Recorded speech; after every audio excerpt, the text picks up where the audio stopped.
Good afternoon. My name is Roy Breitenbach, and I'm here with Sal Puccio. We're partners at Garfunkel Wild. We're in the litigation and employment practice groups, and we're very happy to present what we believe to be an extremely timely webinar entitled Childcare in the COVID Era, the Return to School Scenario Facing Employers. It is our goal in this webinar to talk about what's going to happen in the next couple of weeks as children return to school and how that's going to impact your workplace. Because while many parents treat school as daycare, so that enables them to work, so they think they have the child care coverage during the school year covered, that's now not necessarily the case. And it may change several times over the next couple of months with the tremendous amount of uncertainty regarding what's going to happen with the schools. Just earlier this week, Mayor de Blasio postponed the opening of the New York City public schools for about 2.5 weeks. That type of uncertainty is going to negatively affect the workplace. So I'm going to now turn it over to Sal Puccio, who is going to take away the first part of the webinar. Good afternoon, everybody. And as Roy said, thank you again for being with us. It's been some time since we've all been back together for these types of presentations, but as Roy said, this is extremely timely. We've been expecting this to come, and ironically enough, and I don't know if anybody else noticed this, but after we scheduled this webinar, many of you signed up, Department of Labor just over the weekend on Friday came out with some updated FAQs that gave us some guidance, and we'll talk about those later on in the presentation. But again, even Department of Labor recognizes now's the time for employers to start getting out ahead of this, thinking about it, and making the correct determinations. We are seeing an increase in claims being filed related to requests for leave for school just in the recent weeks and days, and we expect to see that go up. So hopefully, getting out ahead of it and learning a little bit about this program will avoid those types of situations so that employers can find themselves in. So with the return to school schedules, everybody's in a little bit of a different position, depending on what your school district is offering. And that's changing geographically. Even I'm here on Long Island, and our school district is totally different than the surrounding towns. So it's very difficult for employers to manage and know what's going on. And you do have to trust your staff a little bit to understand. And we've listed here just some of the options that we're seeing. There's some schools that are totally virtual, meaning that children are going to have to be home in front of a computer or some other way. And depending upon their age and under the relevant laws, the parents are going to be expected to be with them, to monitor them, make sure that, not that they're doing their schoolwork so much, although that's a part of it, but to be there as a child care provider, a parent and someone in the house with them. There are delayed openings in New York City, as Roy said. There are rumors throughout the school districts that I know of on the Long Island region that there are talks of delays and pushing things back a bit. Schools are starting on different days. Private schools have already started. Religious schools have already started in some places. And many schools are in what's known as the hybrid format, 2 days in person, 3 days remote, or it might be an every other day, an A and a B schedule where kids go Monday, Wednesday, Friday 1 week, Tuesday, Thursday next week. And of course, that all poses challenges to employers in terms of scheduling for your office because of the types of accommodations that you might have to provide to your staff members. And there is no guarantee that schools that are at least part-time in person right now will remain in person. I mean, everybody has a different view on this. And then you add politics to it and it gets even crazier. But the reality is, if there are spikes and if children are being sent home, either your child's or the child's school could close, the class that they're in could close, or all schools in the state, including both public and private, could close, as we saw happen earlier this year. So it's just important to keep these in mind. I have 4 young children at home, 3 who were of the school age, and it's different scenarios that we're dealing with them. In terms of the remote, hybrid, and options, and it's difficult to navigate. So we do recognize and understand the challenges that employees are facing, but from an employment perspective, we want the employers to be prepared as well. So some possible scenarios that you're going to see if you haven't seen already And I'd be surprised if you haven't seen these already, which are employees need to stay home full time in September if the children are required to be full virtual. Maybe the employee needs to take intermittent leave to be home on days when the children are remote. And we'll talk more about those details, but in certain circumstances, it would be permissible if the child is home Monday, Wednesday, Friday, because those are their remote days or virtual days. The parent might need to be with them. But on Tuesday and Thursday, when they're in school, well, maybe the parent can come to work and work for you for the day. And we'll have to focus on and deal with those challenges in terms of scheduling and work going forward. But maybe an employee needs to change their daily schedule to accommodate new pickup or drop-off routines. We're seeing that and have fielded some questions on that already. Sometimes buses might not be running in certain school districts, or parents might not want the children to take the buses. So they might ask, hey, as an accommodation with this new transition with COVID, I'm going to be dropping Sally off at school in the morning and then picking her up at 3 o'clock. Is it okay if I come in a little late and leave a little early? So be prepared for those questions.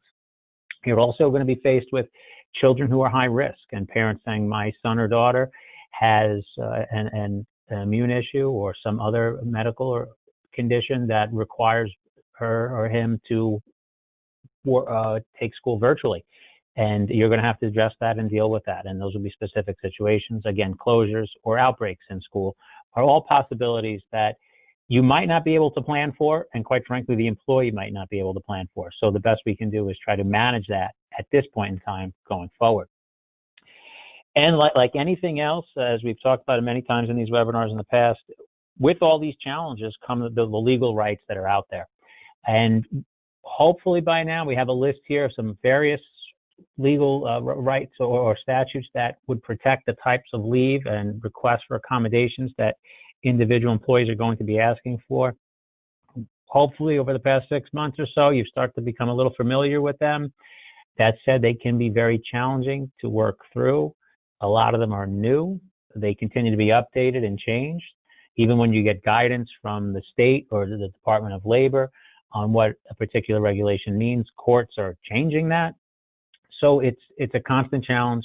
It continues to move, and you have to stay up to date. And what I can tell you from experience is that the employees know these laws, and the employees sometimes know them too well or too well for their own good, meaning that they're trying to use them in ways they're not intended to be used, or do not factor in other conditions of employment. Like, you can't have everybody leave the office and nobody be there. It just, you wouldn't have an office place, of course. So there's those type of challenges that the employees might not understand. But on an individual case-by-case basis, the employees, and then when they, by extension, hire an attorney, they're not really worried about the bigger picture. They're worried about the individual rights of their client or their own self. So keep these laws in mind as you go forward and consult with them, whether you're in New York, New Jersey, Connecticut, or anywhere in the country, to make sure you're prepared. So some possible accommodations that we're going to go through and we discussed throughout today's presentation. Particular leave options under federal, state, or city law. There are availabilities, and Roy's going to talk about some of the specific federal ones, which are really the broadest and most relevant here. Home-based work or remote work, that's an accommodation, and I'll get into that a little bit later on. Modified working hours. This is one to keep in mind because a lot of people are talking about with the school schedule, how it's changing. Can I come in a little later, leave a little earlier, maybe take a longer lunch break if I work close to home? Those are all possibilities, and there are ways you can engage your employees to keep them coming to the office, being productive, but at the same time being understanding of their personal needs and the challenges they're facing at home as well. Particular designated breaks, maybe extending of deadlines. That's a good idea to keep in mind. Throughout this, we've seen for the most part, individuals being very understanding of the challenges that people are facing with respect to extending deadlines, spending time to finish projects. That said, we understand you do have to keep in mind there are going to be hard deadlines, whether it's with insurance companies or other providers in terms of maybe claim submissions or appeal process. So you do need to keep those things in mind and make sure you can get clearance of extensions or allowances before you let your staff extend out. And there's additional concerns with work supplies. If someone's going to be working remotely, about costs for computers, printers, cell phones, things like that. And one last point to just remember, and I'll circle back to a little later on, we talk about the working from home, but the size and resources of an employer is going to be a factor in considering whether an accommodation was reasonable or not. Meaning that if you're a large provider and have a number of employees and are doing very well financially, or maybe backed by some private equity, it's going to be harder for you to say you couldn't allow Jane to work from home and give Jane a laptop or cell phone device to do that work from home when other agencies or entities of similar size are doing the same thing. So just another factor to keep in mind as you get these requests and go through the case-by-case analysis in that interactive process. So I'll turn it over to Roy here. Thank you very much. So I'm going to talk a little bit about the specific laws, first of all, governing leave and familial status. So there are state laws that govern your family status. And as they're interpreted, they would prevent you as an employer from discriminating against an employee because of their status, for example, as a parent. Okay? The New York City Human Rights Law, for example, which applies to all employers in New York State, includes familial status, which includes being a parent as a protected category. The New York City Human Rights Law, which applies to employers of all sizes when they're located in New York City, includes caregiver status as a protected category, which is defined as including parents, those who provide direct and ongoing care for a minor child below 18. And similarly, the New Jersey law against discrimination protects familial status, and Connecticut law prohibits employers from requiring information from an applicant or employee regarding familial responsibilities, and potentially could be broadly interpreted to also include familial status as a protected category. So with all of these state laws protecting family status, parental status as a category, you have to be very careful that you don't take an adverse action against somebody because they're a parent. So what that means is that when they're coming to ask you for these leave options and these accommodations, you have to make sure you're treating them fairly. You have to treat them as equal and as fairly as you would somebody who is not a parent. You really have to get them the benefit of the doubt. While these laws don't technically have a requirement for reasonable accommodation, they've been interpreted as you have to provide and treat parents who are employees equally as well as you do people who are not parents. So you really have to give them, as I said, the benefit of the doubt, allowing them to exercise their rights as parents. So that may be to consider certain of the accommodations. Certainly things that Sal talked about, like remote work, extended leaves, things like that, are things that you should really consider from the standpoint of not having a claim. Also, given the current environment, I think it's good for public relations and good for employee morale to have a willingness to be flexible on these issues. It's going to be very difficult to have a positive workforce from a morale standpoint, keep retention, and recruit unless you have family-friendly policies surrounding these issues. These are all hot button issues. So I'm going to go to the next slide, and the next slide is going to talk about the concept of the Family First Coronavirus Relief Act.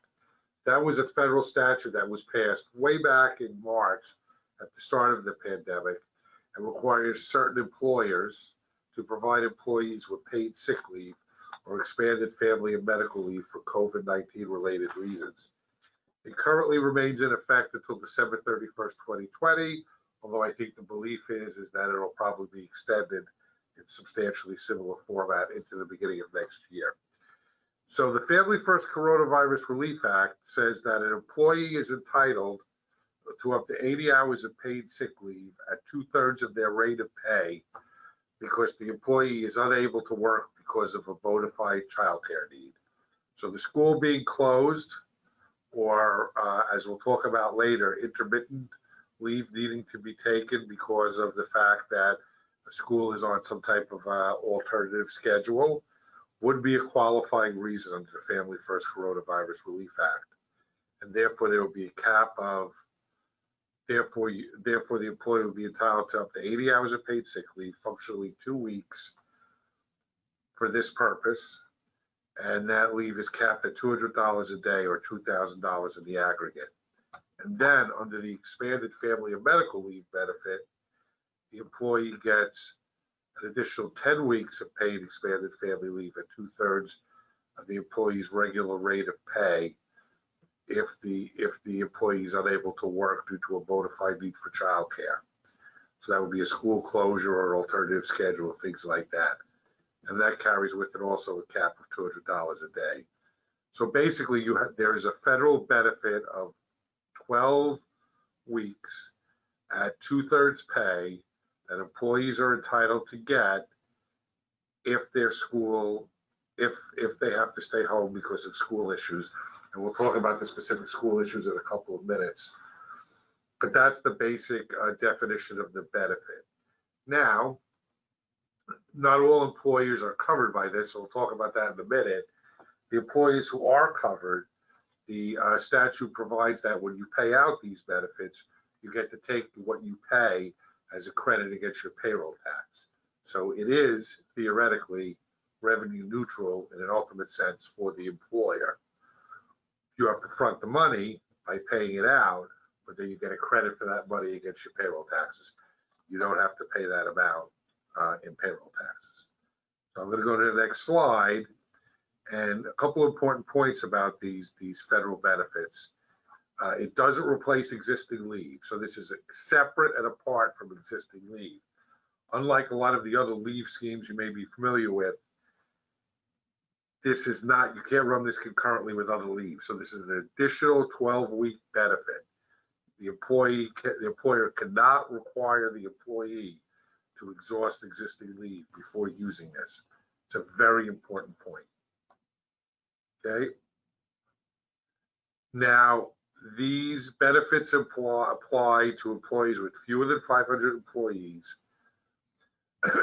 Many healthcare providers are not providing these benefits because there are exclusions in the original statute and in the regulations that interpret that statute. There were some broad exclusions for healthcare providers.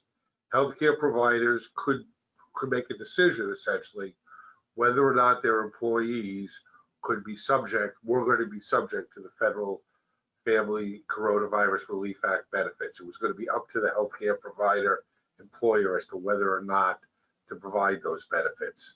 As a result of a recent, just last couple of weeks, court decision that Sal will talk about, that has been called into question.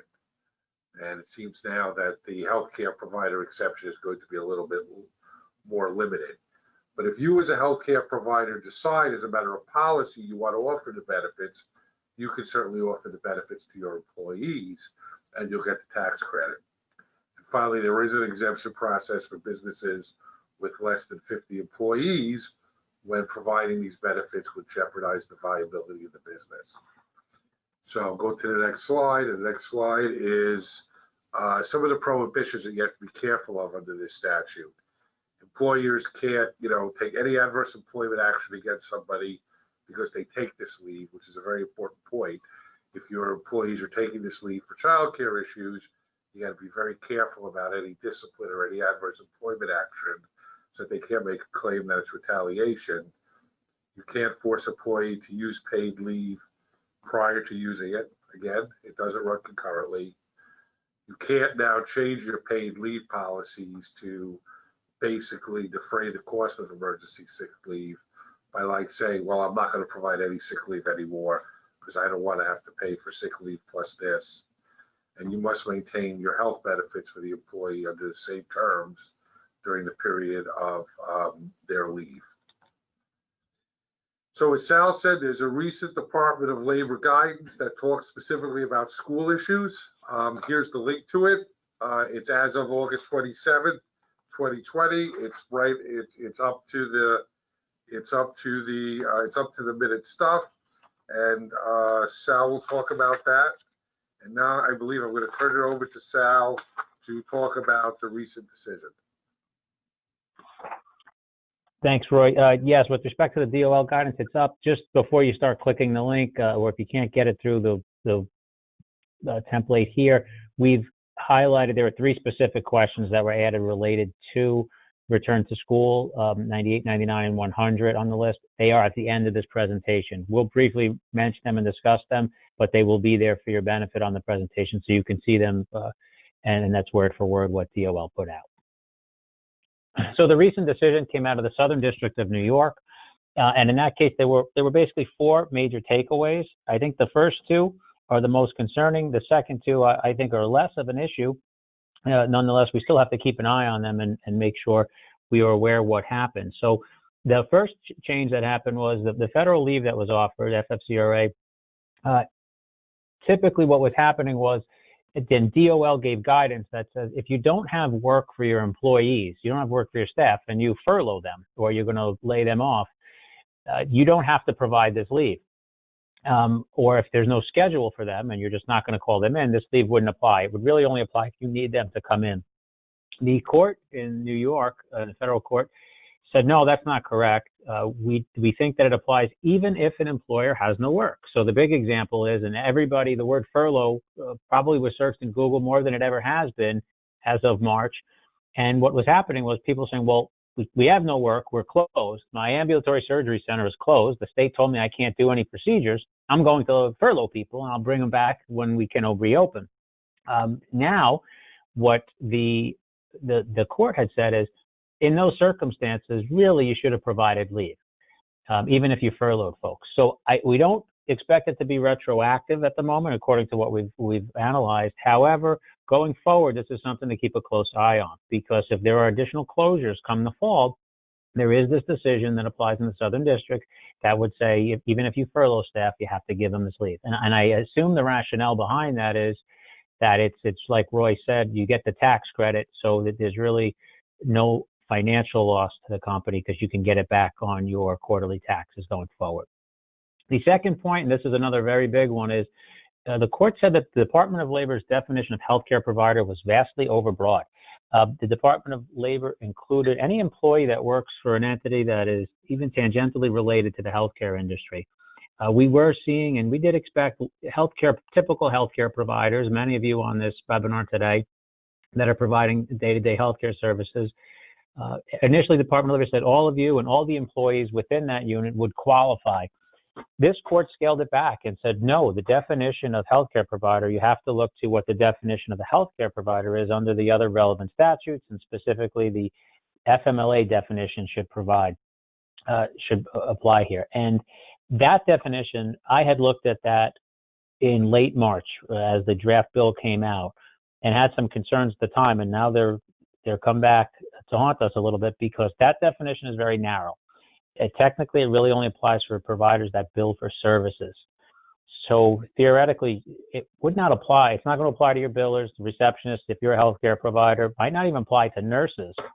So there's a lot of uncertainty surrounding that definition. There is a general expectation that the Department of Labor will appeal this and try to clarify what the rule actually is. So we're going to be continuing to monitor that, but that's something to keep a very close eye on because most healthcare providers were across the board opting out of the federal policy, not because they didn't want to provide leave or they wanted to take advantage of employees or be, quote unquote, mean in any way, but because they needed healthcare providers. They needed people to be in the office, treating patients, sending out bills, doing work, checking in patients, scheduling appointments. So there is a legitimate concern there. And we think Department of Labor initially got it right, but we're going to have to see if that's corrected. There's also some changes where it strengthened the allowance of intermittent leave. Basically, the court said the Department of Labor's guidance that you didn't need a written agreement, that you needed an agreement between the employer and employee to take intermittent leave is not required. The court said you don't need to have an agreement in place. If an employee asks for leave and is entitled to leave, they can take the leave full or they can take an intermittent basis if that's what they want, as long as it comports with what the law actually requires.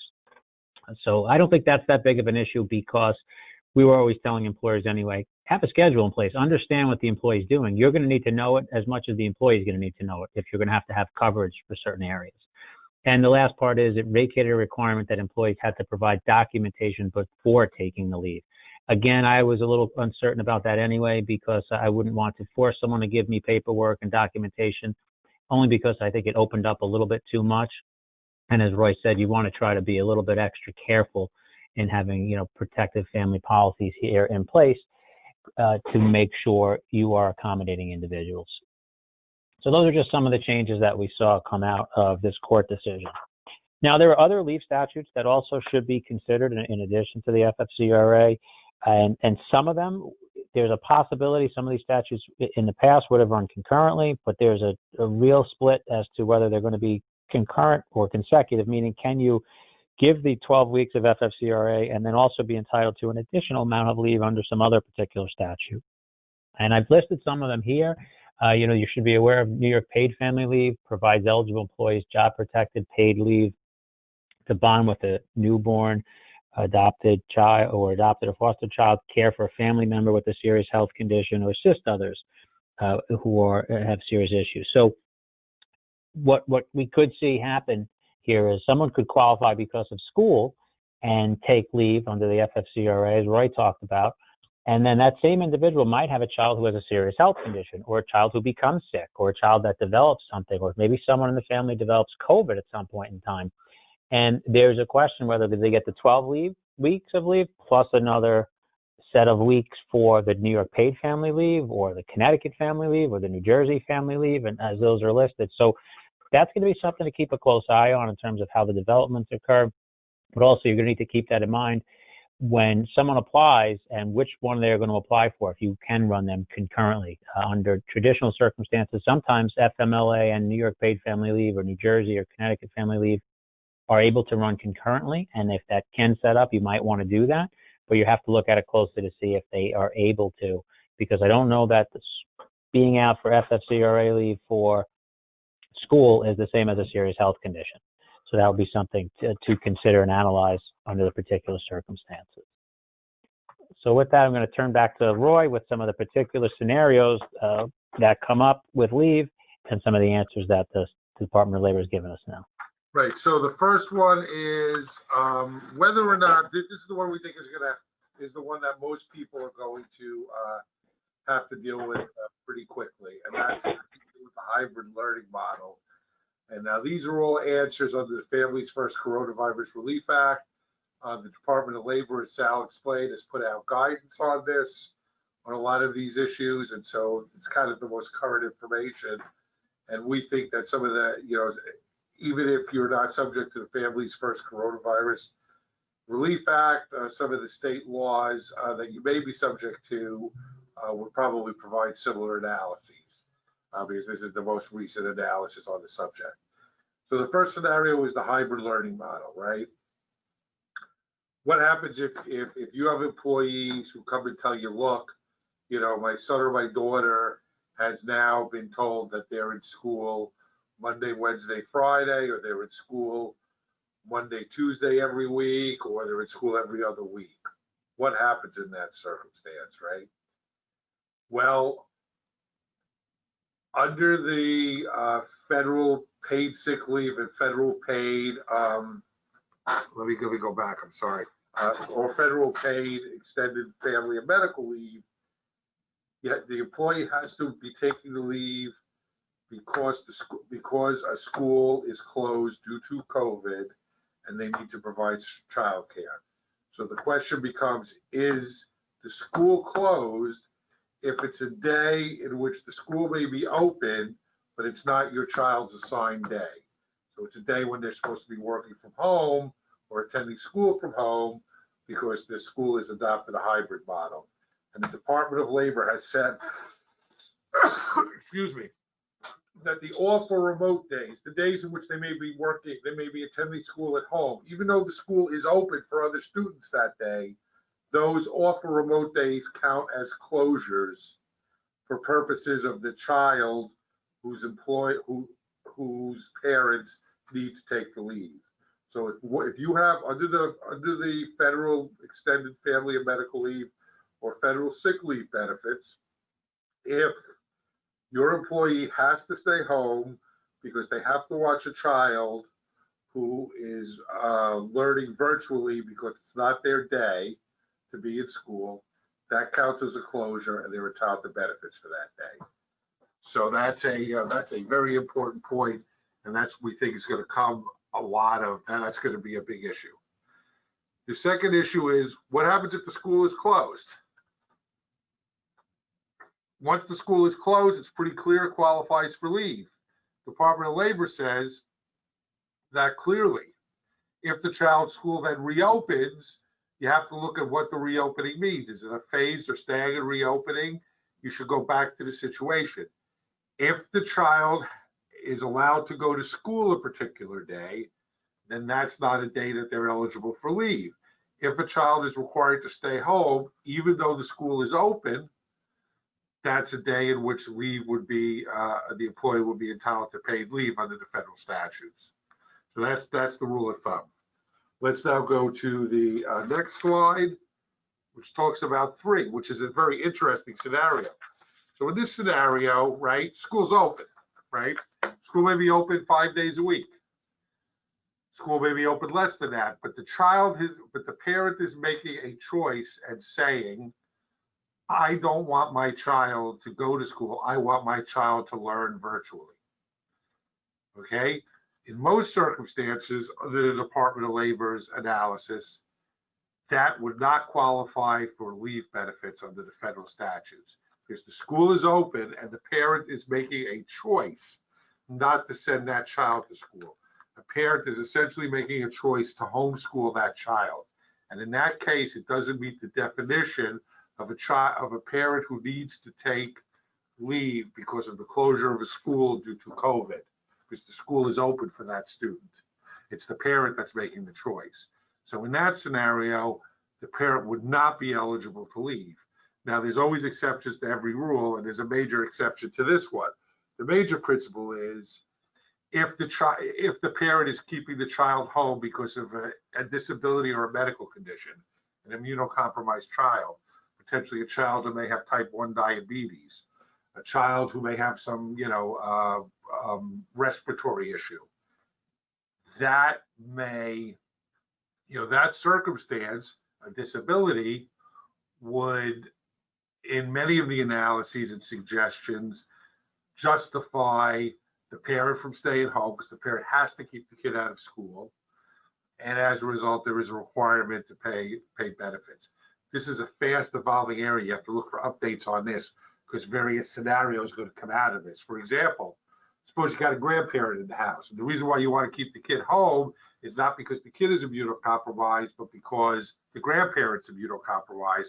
You don't want the child to go to school, be exposed to COVID, come home and infect the grandparent. But the grandparent can't watch the kid when they're home because the grandparent's health status is such that they can't be a caregiver.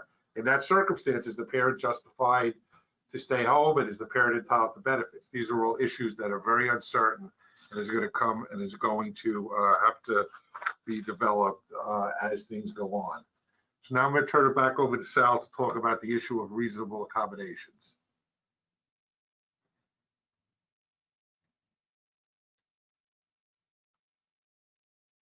All right, so as we get beyond the leave requirements, there are other accommodations. This is really separate and apart from the leave. If someone's going on leave, the basic theory is that they cannot work. So they're going to be taking care of their children, and the statutes say if there's no other parent available. So they would be out to take care of the children for their leave up to 12 weeks. They wouldn't be doing any work for you. They'd be getting paid at the 2/3 rate, but not providing direct services for you, the employer.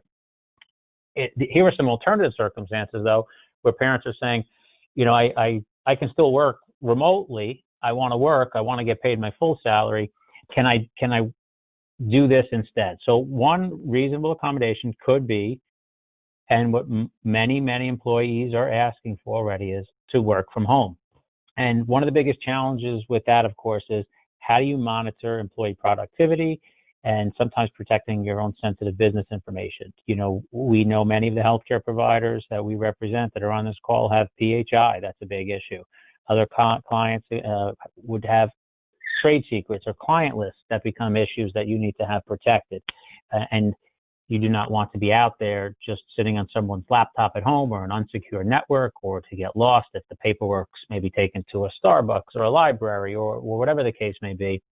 So those are all concerns that you would have to address and deal with in allowing someone to work remotely. One of the biggest things we've heard with respect to the working remotely scenario is from employees who are asking this, and employers are faced with it and have been addressing it, is did you let employees work remotely when the pandemic was at its highest, when we were back in April and May, when the government essentially closed down almost everybody, right, except our essential workplaces? Back then, were you letting people work remotely? And if the answer is yes, it's a little bit more difficult to say that if there's a founded reason why someone wants to work remotely, and that would, again, there would have to be a good faith reason. They couldn't just say, hey, I want to work remotely because I'm afraid of getting COVID. That the Department of Labor and EEOC has said is not enough. But if there's a health issue or a reason why someone wants to work remotely, and it could be related to childcare, then you would have to analyze it and say, did we let other people do it? And employees are making comparisons. I've had one client recently, they have one person who's going to be working remotely because they have a new baby at home, but they're considering not letting another person work remotely who has children. And the reason are they're in different positions, they do different jobs, they have different requirements to do the work, and quite frankly, one can do the job remotely because they're capable, the other needs constant monitoring and babysitting. So these are the kind of things you have to keep in mind when analyzing, is it going to be okay to do this? Other issues that fall out of this, if you allow someone to work remotely so they can stay home, what do you do about year-end bonuses? How do you monitor to make sure that they're doing their work appropriately? If someone is out and not doing work as well, are they eligible for a bonus as they might have been in prior years? You don't want to discriminate, of course, because especially as Roy said about the familial protections, and take someone's bonus away. But then again, from a business standpoint, if someone's doing less work than they traditionally did, well, that's the trade-off in compensation for time that they had to take away from the office place.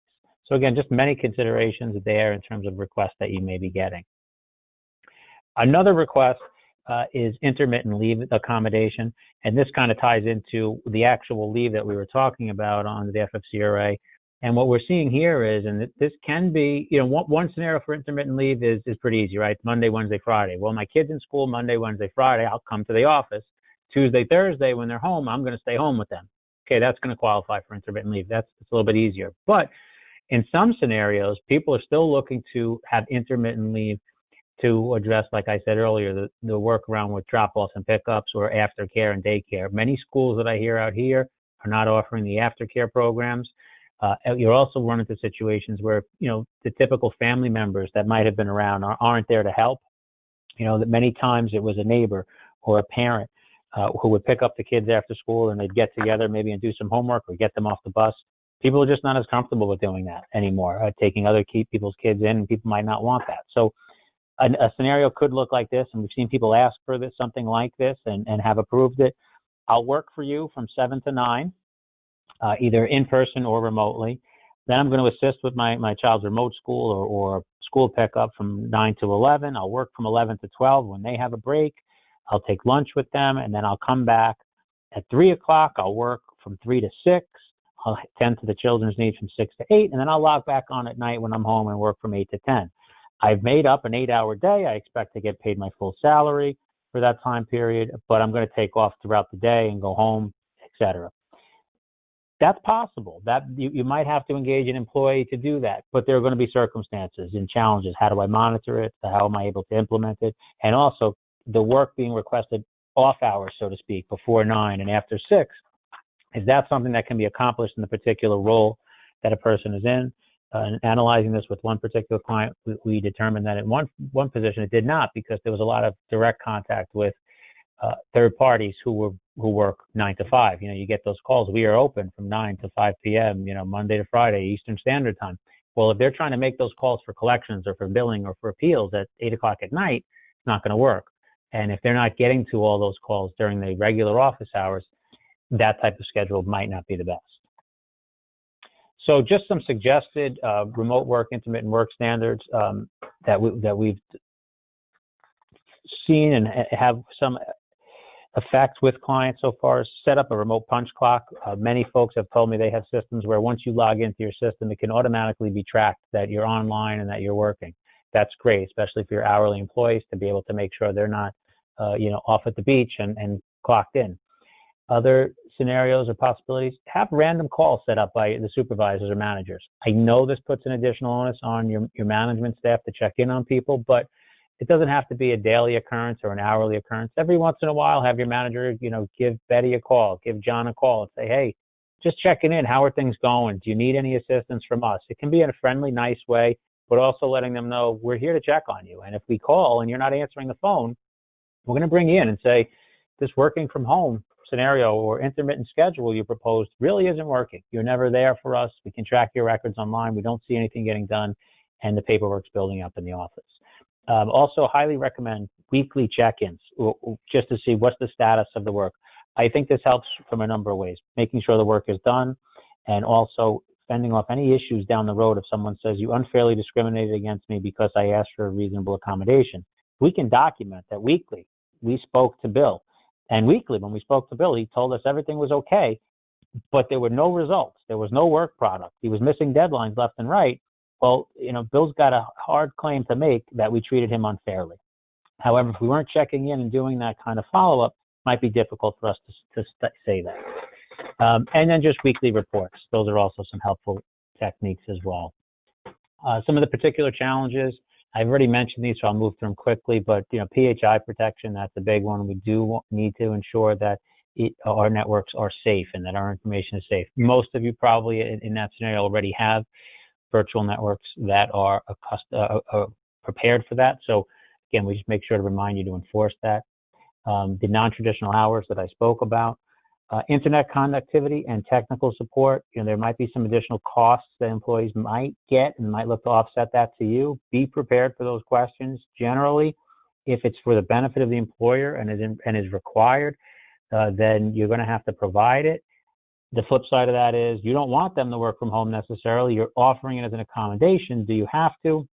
And again, in certain circumstances, if that accommodation is reasonable because it's warranted under the laws that we've spoken about here today, you might have to expend a little bit of money to set up the network or provide some supplies to assist in that. And again, as I said earlier, there's that qualifier of, the more you can afford, the more you might be required to do from an accommodation standpoint.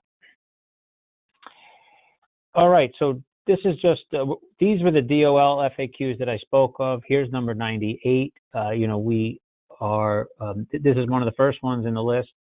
And it talked about the scenario that Roy spoke about earlier. My child's school is operating on an alternative day.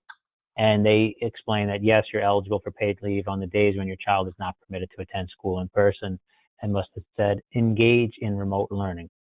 So that's going to really stand out in terms of that's the answer. The one point I just want to highlight here is that second part of that sentence under the answer, and only if no other suitable person is available to do so. That really just means that if two parents cannot take the same leave, two parents aren't going to be eligible for the same leave. Now you'd have to really check that, but again, that is something that could potentially limit someone's eligibility for this leave.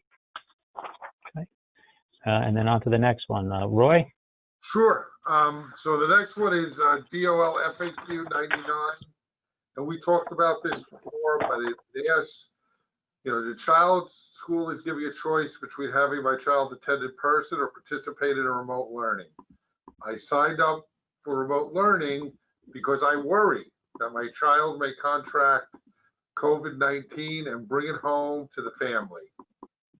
Since my child will be at home, may I take paid leave under the federal Families First Coronavirus Relief Act under these circumstances? And the Department of Labor said no, because the school is not closed due to COVID-19 related reasons. It is open for the particular child at issue. The parent is making the decision not to send the child to school, but the school is open. So therefore it is not an eligible event that triggers the FFCRA leave. But again, this was the exception we talked about when I spoke. If your child is under a quarantine order or has been advised to help isolate, you may be able to take paid leave for him. Also, and we think this is clear, if your child has a particularly immunocompromised condition, it may justify providing leave. Then, as explained more fully in the previous one, if it's a hybrid situation, Obviously, the days that your child is not supposed to attend school, you get the benefits for it. So let's now go to the next FAQ. My child's school is beginning the year under a remote learning program. It is now so continue to evaluate local circumstances and make a decision about reopening later in the school year. Can you take paid leave? And the answer is yes. You can take paid leave while the child's school is remote. And then when the child's school reopens, you have to look at the nature of how it reopens to whether that leave changes, right? Does that leave, is the school reopening in a hybrid fashion, at which point you still may have some benefits to leave, or is it totally reopening, at which point you probably don't have benefits for leave? So it totally depends upon the reopening of the school. So that's the main part of our presentation. We are open for questions. I think there are some questions in the queue, and we'll take a look at them now and try to answer them. But before I forget, the one thing that everybody's been asking us is whether or not this deck will be available for sharing. And yes, our office will send an email out to everybody who attended today with a copy of the presentation, so you can have the presentation. And it will also, this program is being recorded and it can be accessed through the firm's YouTube channel. So if you want to watch certain aspects again, you want to refresh your recollection, you can certainly do that. If you want to pass it along to your colleagues, if they have questions, please feel free to do that. And of course, you know, as Sal and I have said repeatedly during this program, this is a fast moving, fast developing area. The Department of Labor guidance, as we just talked about, came out on August 27, which is basically a week ago, and they don't answer every particular scenario. And as schools reopen and there's all kinds of different issues, I'm sure there'll have to be updated guidances and updated questions. So if you have any questions, specific issues regarding things as they develop, please feel free to call or email either Sal or I. We'd be happy to answer your questions and walk you through some of the issues. So let me just now go through and see if I can see some of the questions here. And that's, first one question is, can an employer require proof for an employee's child's school to satisfy whether an employee qualifies for leave? If so, how far can we go without violating or potentially discriminating against familial status?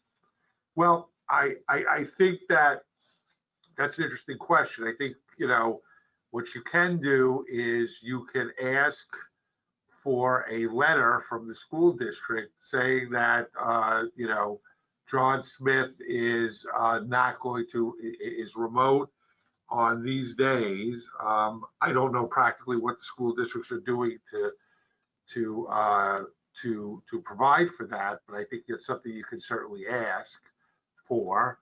You can certainly check on the school's website to see whether or not there is to see whether or not there's mention of remote learning.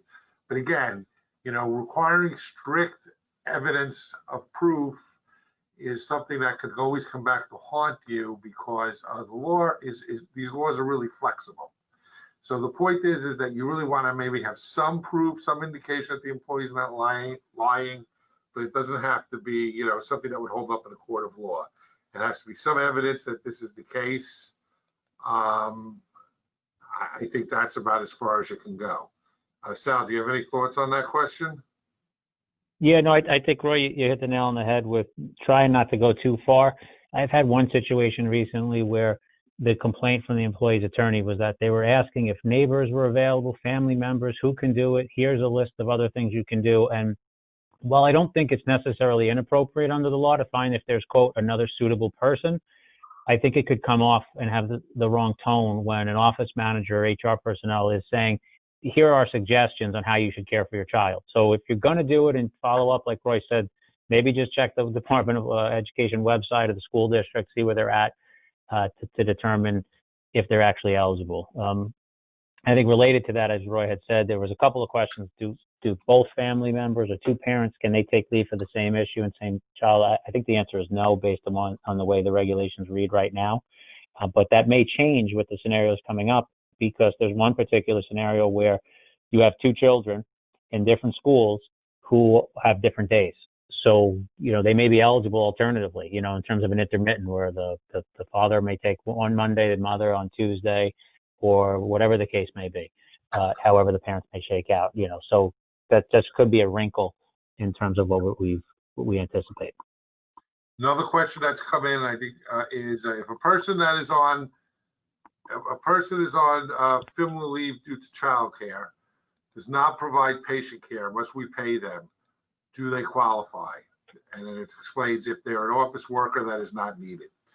Well, that's an interesting issue. So under the Federal Families First Coronavirus Relief Act, there is, as we talked about before, the healthcare provider exception, right? That said, if you're a healthcare provider, you can be accepted from these provisions. The employer can accept you from these provisions. So it really was healthcare providers' decision whether or not they wanted to provide these benefits.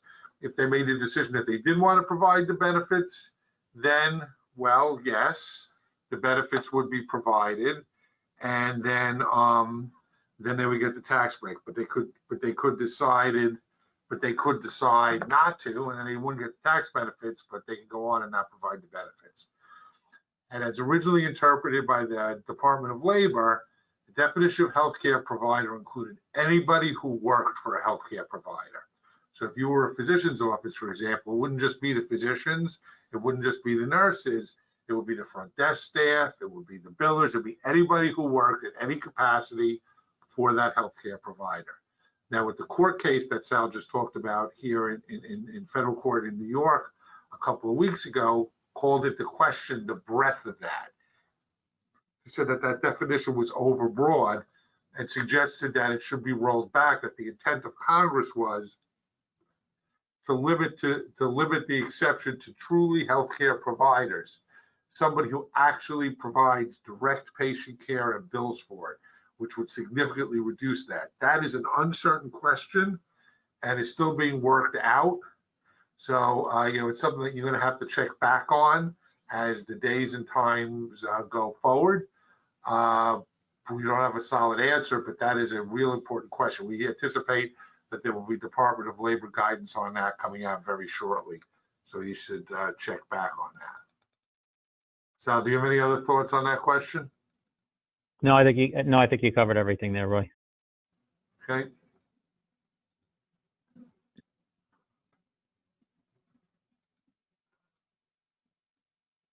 Does the parent have to prove that the child's school is closed if the child does not have any compromising conditions? And I think the answer we said is yes, you should ask for some proof, right? It doesn't have to be total proof.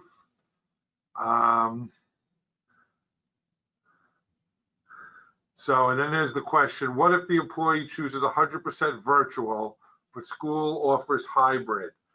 They will get paid FFCRA on those days the school is closed / virtual, correct? Well, it's an interesting issue.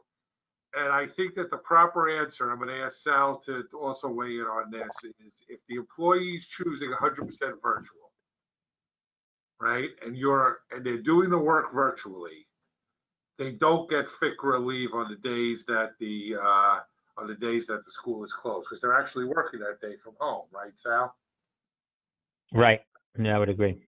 Yeah. So if somebody had just made a decision to work remotely and you've accommodated that, and they're 100% a remote worker, they don't get the benefit of the leave because they're working on the days that the kid is home. Now, if they tell you I'm 100% virtual worker, but by the way, every Monday and Wednesday, my kid is home and I can't work those days because my kid is home and I have to watch them do their lessons, I have to reorient them, or I can't work those days from 9 to 3 because I really got to be on top of them. Well, then, and they're not working that time, they may be entitled to leave for that period. But that's what it depends. It depends on that situation.